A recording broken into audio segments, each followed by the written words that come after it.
حضرت علی نے فرمایا، کفر کے بعد سب سے بڑا گناہ کسی کی دل آزاری ہے۔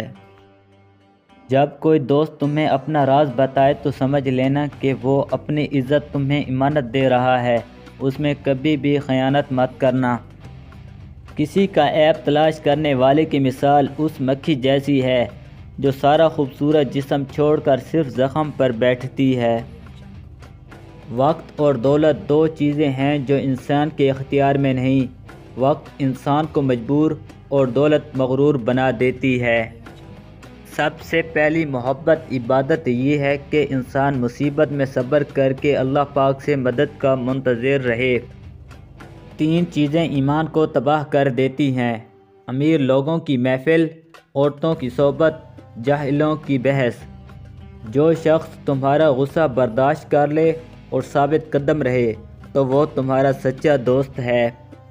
کامیابی حوصلوں سے ملتی ہے، حوصلے دوستوں سے ملتے ہیں، دوست مقدروں سے ملتے ہیں اور مقدر انسان خود بناتا ہے۔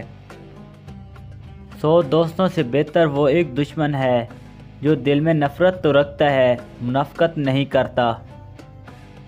جو ذرا سی بات پر دوست نہ رہے وہ دوست تھا ہی نہیں، اور جس کو ایسے دوست کی تلاش ہو جس میں کوئی خامی نہ ہو، ایسے کبھی بھی دوست نہیں ملتا۔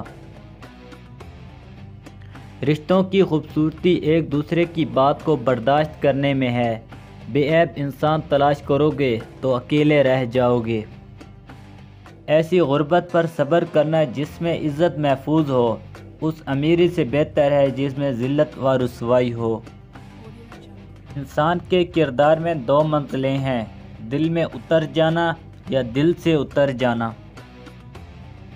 زندگی کی اصل خوبصورتی یہ نہیں کہ آپ کتنے خوش ہیں، بلکہ زندگی کی اصل خوبصورتی یہ ہے کہ دوسرے آپ سے کتنے خوش ہیں۔ دوستوں کے غم میں ہر حال میں شامل ہوا کرو، لیکن خوشیوں میں تب تک نہ جانا جب تک وہ تمہیں خود نہ بلائیں۔